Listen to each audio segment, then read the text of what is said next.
While I was telling this story, I became a witness to the terrible hardship this family went through. They were originally living in the city of Jeddah, Saudi Arabia. Because of difficult circumstances, they were forced to leave and travel to Yemen. The journey was very long. They crossed the Yemeni border. Something terrifying happened. They were suddenly attacked by thieves. Army men come out of nowhere, surrounding them. They took everything the family owned, even their car. At that moment, the family thought this must be the worst disaster that could ever happen to us. But they are wrong. Something even more terrifying waiting ahead. The family asked for help from a small village nearby, a village they thought was full of normal, kind people. They believed the village, but later they found out a truth that filled their hearts with fear and shock. Dear listener, today's story is not normal story.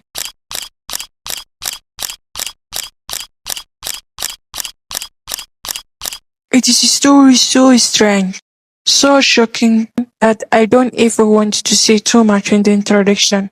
My channel name is Nasri and only I ask you for one thing, click subscribe. Now let's begin the story.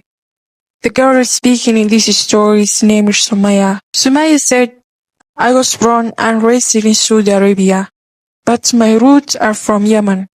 My parents and grandparents grew up in Saudi, so I never got chance to see Yemen in my life. I only knew it was the country of my ancestors. This unbelievable and shocking incident happened to me in 2020, the year when Corona spread all over the world. You know how the situation was. Many people lost their jobs. Many companies collapsed and fired their employees. Sumaya explained, we are a family of 8 people, my father, my mother and 6 daughters. My father is the only man. The rest of us are women. When you read the end of this story, you will understand that my father is the kind of man every person should learn from. She added, my father worked in a construction company. But when the company fell because of the economic crisis, all employees were fired. They could no longer pay salaries. That is when the nightmare began. My father became jobless. He was the only provider for our family. Our house was rented, and every month we have to pay the landlord. Without my father's salary, everything started to collapse. Sumaya said, we began to drown. The happy days we lived in Jeddah suddenly became dark. Bills were everywhere. Rent was demanded. Life ran against us. Then she said something powerful. My father decided to make the hardest and the most dangerous choice. He said, we will leave Saudi Arabia and move to Yemen. There was nothing wrong with moving to Yemen. We had always heard about Yemen, but we never knew what it really looked like. We didn't know anyone there, not even one person we could depend on. My grandfather, who came from Yemen, had died many years ago, and my father and grandmother had both grown up here in Saudi Arabia. Yemen only was the memory of the past, not the home we knew. One night, my father called us all together, said, my children, sit down. I need to speak with you. We sat quietly. We knew something serious was coming. Her father looked at me down with tired eyes and said, our situation has become very hard. I lost my job. We cannot continue living in this city anymore. We must return to the land where grandparents brought our family from. Yemen. That's where our people live. Sumaya and her sister were shocked. They said to him, Father, you don't know anything about Yemen. Even our grandfather, who was from there, died before we knew him. How can we move to a place we know nothing about? And where we will live? Their father answered, all these things will be solved. We will manage. We will find a way. The girls did not agree. They were heartbroken, scared, and completely lost. But they also knew they had no other choice. Her father continued, I spoke to a Yemeni friend of mine here in Saudi. I explained our situation and he told me that he can sell us a house over there. All we have to do is to prepare money. He will also take care of our journey from Jeddah all the way to Yemen. He said the only thing we need to do is to pay the costs. The price was heavy, 10,000 Saudi riyals, about $2,666. Sumaya said, my father gathered the money and gave to that man. Then we began prepare for our journey. Their neighbors and close relatives knew about their situation. Some helped whatever they could, money, food, emotional support.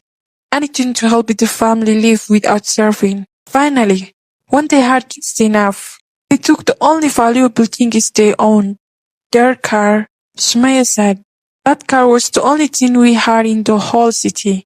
Everything else was rented. We owned nothing. When they left the house for the last time, they felt something inside her break. They reached the main highway, and the father remembered what the Yemeni man told him. When you leave the Saudi border and enter Yemeni border, I will give you the phone number of another man who will pick up and take you directly to the city.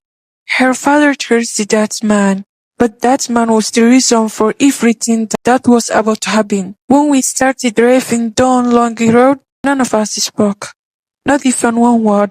I looked at my sisters. Every face was full of sadness and fear. We were entering a new life, a life we did not choose, a life we did not know. Hours passed, and the silence grew heavier. Maya continued her story. We left Saudi Arabia at Maghrib time around 6 p.m. in the evening. We met the Yemeni man at the border. He had a car, and we are driving our own car. He told us, just follow me, I will take you straight to the city. Her father believed him, and that trust was the beginning of their nightmare. Two cars drove together. Man said the capital of Yemen was only 4 hours away. The night was dark, and they had no choice but to continue moving. Sumaya said, we didn't know the city. We didn't know the roads. We were completely blind, and he was the only one guiding us. Then suddenly, the man in front turned off the main road. Sumaya and her mother felt something was wrong. Fear crawled into their hearts. Asked their father, where is he taking us? Then father said, calm down, he's good man. I trust him. He will take us safely. But inside, even he was not sure. The road became strange. A dry valley surrounded by hills. Darkness everywhere. Not a single house. Not a soul. That road did not even look made for cars. It felt wrong. And then my father suddenly stopped the car. The Yemeni man also stopped. He stepped out and said angrily, why did you stop? This is short road. Sumaya said he looked nervous. He was talking fast, like someone hid something. My father tried to ignore the fear. He started driving again. But then her father saw something inside the man's car. Guns and weapons. At that moment he knew this man wanted to harm us. But they were already too deep in danger. There was no turning back. They continued into the darkness. Then from both sides of the valley, many sweet kings appeared. They surrounded our car. They stopped us. They dragged my father out in front of our eyes. They shot him. Not once, not twice, but many times. Sumaya screamed. Her mother screamed. Her sisters cried helplessly. But the thieves ignored their voices. They took everything from the car, their belongings. Then they took the car itself, and they left him there, abandoned in darkness, in the middle of nowhere. Sumaya said, we were 7 females and only one man, and that man, he was lying dead on the ground. Their whole heart shattered, their only protection gone. My father cried before he died. He cried because life pushed him too far. He lost his job, he left his home, he tried to save us, but trouble kept growing. The girls held each other and cried. Mother cried too. Their fear was bigger than anything they had ever known. Hours later, a strange man appeared out of the darkness. He looked almost 8 years old, and he had cows with him. The time was around 10 p.m. Sumai's father, injured but still breathing, ran to him. Please help us. We are attacked. We have nothing. But something was wrong. Very wrong. The old man did not look at the father. He didn't listen to his words. His eyes stared directly at Sumai's baby sister. An 8-month-old baby. An 8-month-old baby. He did not care about the father's pain. He did not care about the girl's crying. He only stared at the baby like she was the thing he wanted. The father realized this man is not here to help. He grabbed his family and told the old man, "Leave us alone. We don't need help." The old man became angry. He shouted. He took his cows and disappeared back into the darkness. Sumaya said, "We stayed awake until morning. We couldn't move. We don't know where to go." When the sun finally started rising, something gave them a little hope. Her sister remembered she had an apple watch. Even though their phones were dead, the watch could still open maps. They checked their location. What they saw shocked them. Sumaya continued. When my sister checked the map on the Apple Watch, she discovered something terrifying. We were in the middle of nowhere. Not near a village. Not near a city. Not even close to a small road. We were in the place that was not meant for people. Her father looked at his family and said, "If we don't get help very fast, all of us will die here. Nobody knows where we are." When the morning came, her father made a hard decision. He said, "Stay here. I will walk until I reach a place where cars pass. If I find help, I will come back. If I don't..." He stopped talking because the rest was too painful to say. He began walking under the burning sun with no food, no water, no strength. Sumaya said, "We were starving. We hadn't eaten since before the attack, only water. And even the water was almost finished." The youngest baby cried from hunger. My mother could not breathe for her because she had eaten nothing. They prayed for a miracle. Hours later, the father returned, but with no help. It was now the second day in the same place in the desert, with no shelter and no hope. Then came a new fear. We saw two hyenas watching us from far away. The girls began to cry again. They knew hungry hyenas attack at night. The father saw the danger. Even though he was weak and exhausted, he stood up and said, "Pick up stones, all of you." They collected stones. The father cut small branches from the tree and tied them to a stick. Then he put fire on the branch. Sumaya said, "Don't ask me how he made fire, but he did." When the hyenas came closer, her father waved the burning branch at them. The firelight scared them away. The second night passed, and again they had nothing to eat. Nothing. Her father told the young sister, the one who memorized the Quran, "Read Quran for us. If Jinn or something evil is here, it will run away." She began reading. The others repeated after her. Suddenly they heard a voice, and then a stone was thrown at them. The youngest sister stopped reading, terrified. Then worse, from the dark, they saw Sam, the old man again, the one with the cows. The whole family froze. This time they knew. He was not a normal human, he was a Jinn. He stared at them again, especially at the baby girl. Fear flooded their hearts. The father picked up the stone and threw it at him with force. The stone hit him, and in that moment, the long man disappeared, like smoke, along with cows. Now the family knew this place is not only dangerous, it's not safe spiritually. They decided, if we stay here, we will die.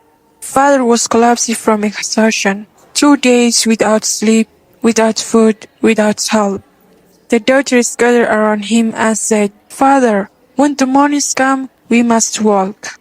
"Girls, when morning come, we have to walk, even we are weak, even if we fail. If we stay here, we will die." The father agreed.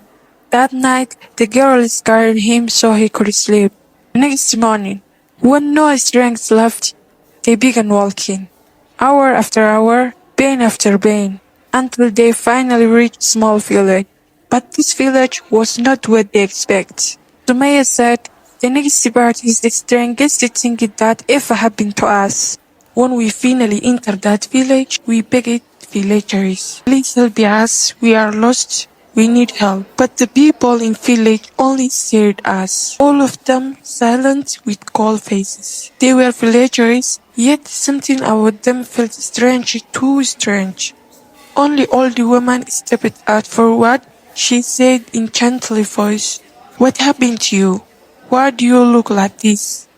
Father told her everything, how we went missing, how we suffered, and the terrible place we are almost died. The old man was shocked. She said, come with me. She took us to her home and let us rest. We were thankful, but at the same time, we were confused about this village. These quiet people, their faces, their behavior. Everything felt wrong. Father asked the old woman, please, we want to leave this place as fast as possible. Help us, what should we do? The old woman replied, this village far from everywhere. The people who live here are very few. They all belong to one bloodline, one clan only. No strangers live here. Then she said, there is only one way out of this village.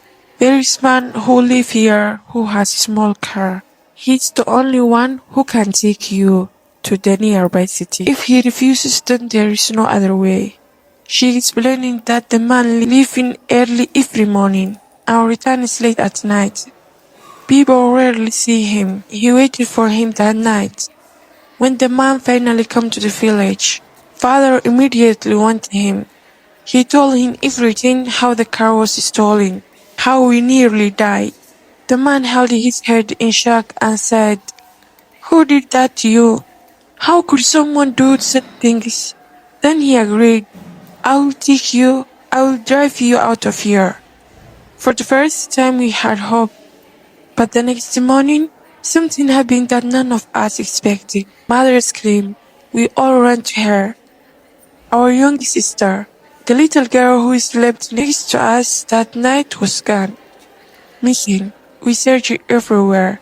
We called her name again and again, but she never answered. And that's when we realized something terrifying. The villagers did not care. Not one person came to help. Not one person showed worry. Their hearts were cold, as if they didn't see us suffering. At that moment, we even suspected that the villagers may have taken her.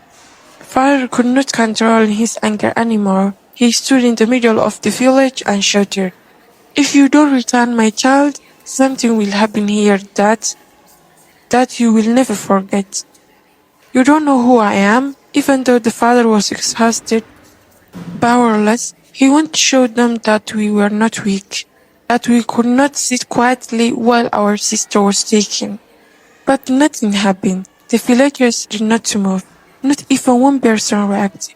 Then an old man, different from the first woman, toward us, walked toward us and said calmly, come sit. I will tell you the truth of this village. We all sat down. He said, this village is not a normal village. The land ruled by Jinn. The people here follow the order of the Jinn. Some of the villagers may even be Jinn themselves. That's why your child disappeared. They took her. What should we do? How do we get her back?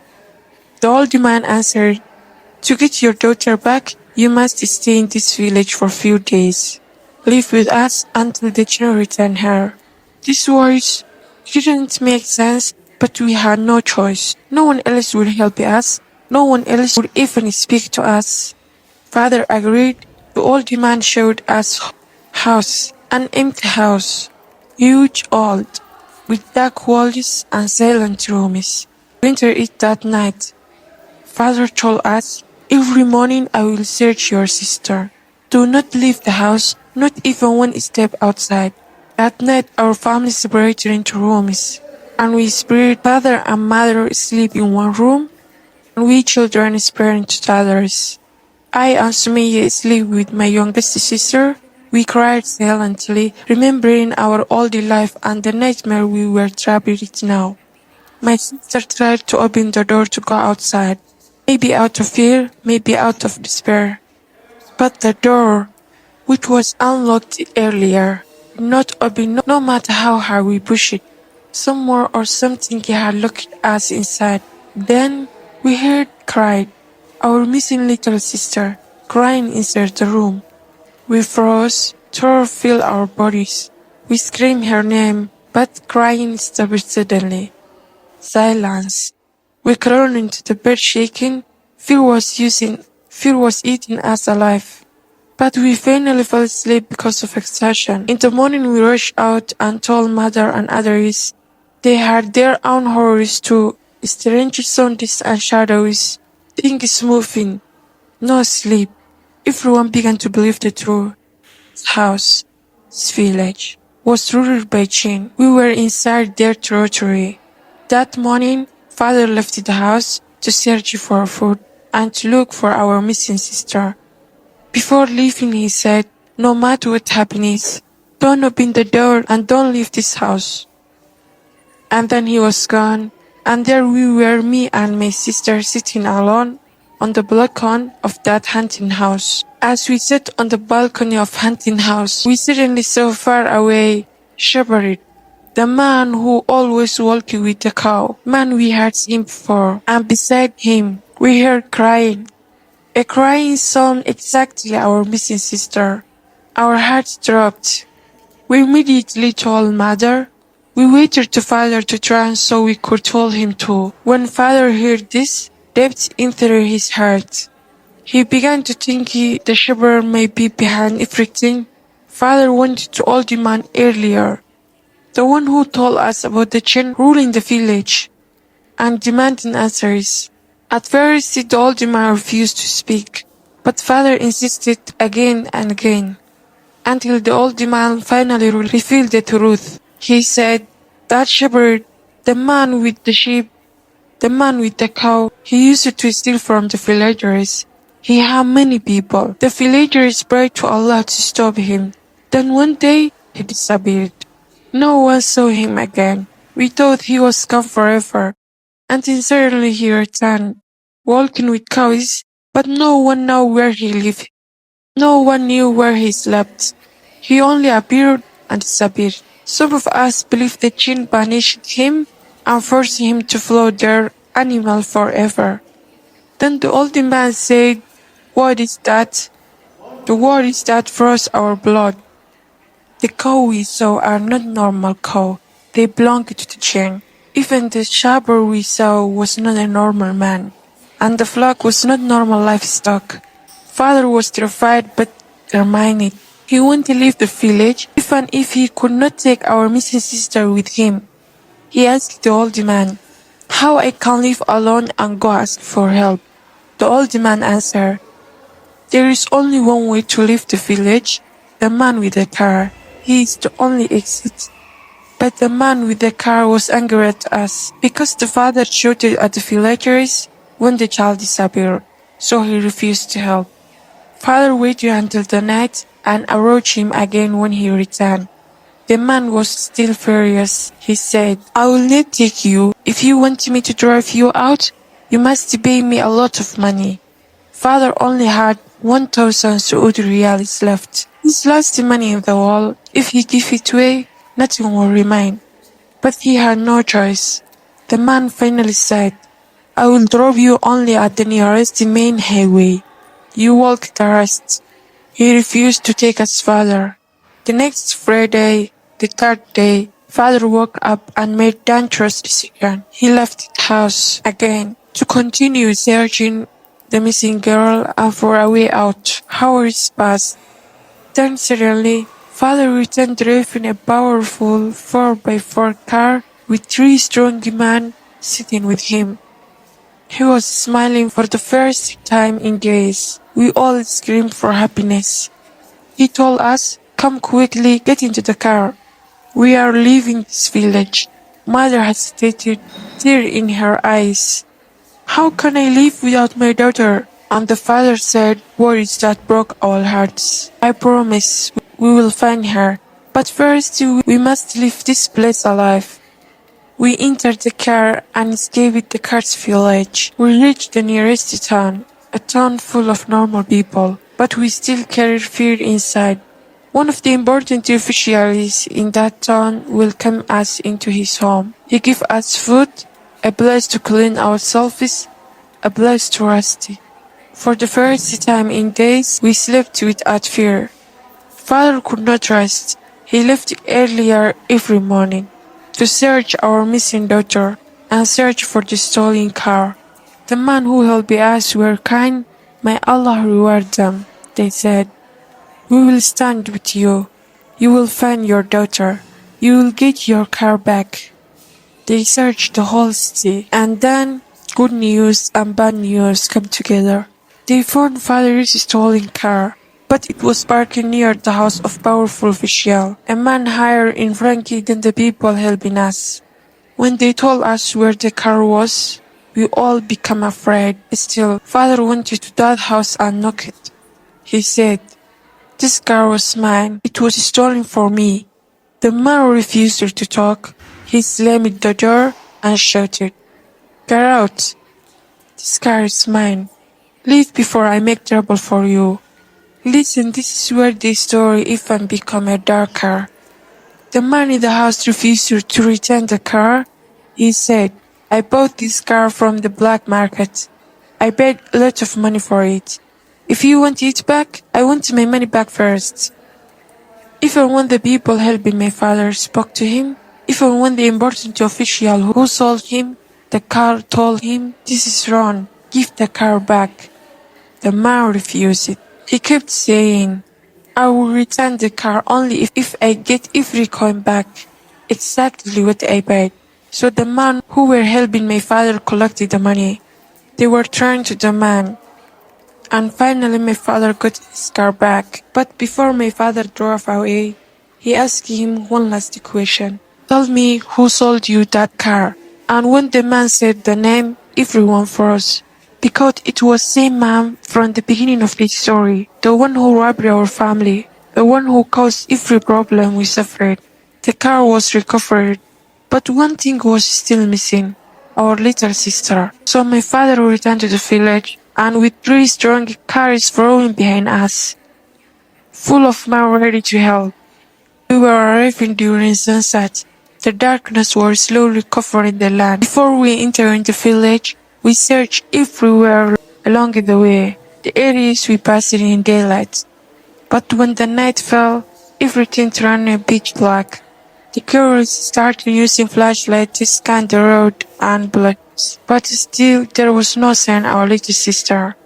Finally, we entered the village, and what we saw shocked us. The village was empty, silent, dark, no people. The houses stood there, but life was gone.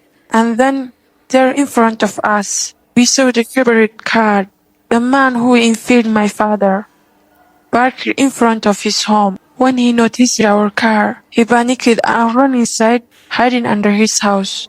As we looked around in confusion, suddenly, we hear crying, a girl screaming, "My little sister voice." The sound was coming from inside that man's house. The man with us stormed inside, and what we saw was something none of us will ever forget. Sitting on the floor was a woman, maybe around 40 years old. She was holding our little sister tightly in her arms. For a few seconds, we couldn't even understand what we are seeing. We rushed to her, we grabbed our little sister, and we held her close. The woman looked terrified, but also relieved to see us. She looked like someone who had been looking away for years. When the man tried to discover to talk, he finally spoke. "My name is Jinn. I live in another town. Then I married this woman. She is my wife, my relative. I started working with Jinn Shepherd, the one who had worked with cows. He told me to move here, and he promised us anything we want. But he forced me to lock my wife inside this house and never open the door for her until the day I die. He obeyed. He locked her away for years. But then something happened. The man became infertile. He could not have children. So the Jinn shepherd made him promise. I will bring you a child from anywhere in the world and it will be yours. You must obey me. And that is how our little sister was kidnapped. The shepherd, the man who walked with little stock, stole her and brought her to this man. Listen carefully. This is the word that the truth of the village was finally revealed. The man told us there are no real human beings living in this place. The old man who spoke to you before was not human. Everyone here is Jinn. The only human in this entire village are me and my wife, the one you found locked inside. Sumaya said, we could not believe our ears. We looked at each other in shock, terrified. So we decided we must tie this man up, put him into the car, and take him into the city. And we must rescue his poor wife from this nightmare. Because she could not even speak, her tongue had been cut in, so she could remain silent for the rest of her life. Imagine that pain. We took her with us, and we drove away from that cursed village.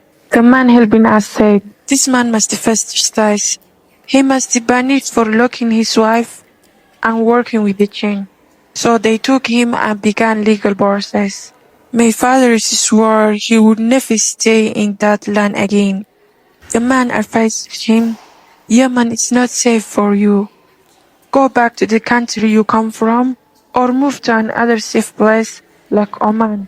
Do not remain here. My father thought long and hard. Then he made the decision. We will return to Oman. Because from every beginning, a mistake brought us here. Trusting a stranger based on only their words. So we repacked our lives once again. And we left me and my father and whole family, carrying trauma and the pain we had lived through.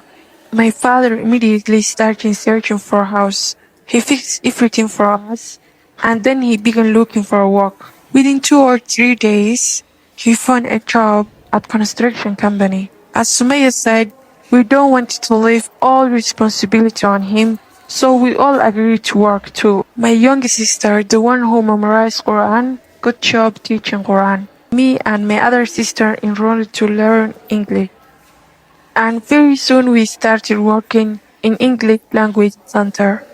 My mother and youngest sister girl started selling food, and slowly things changed.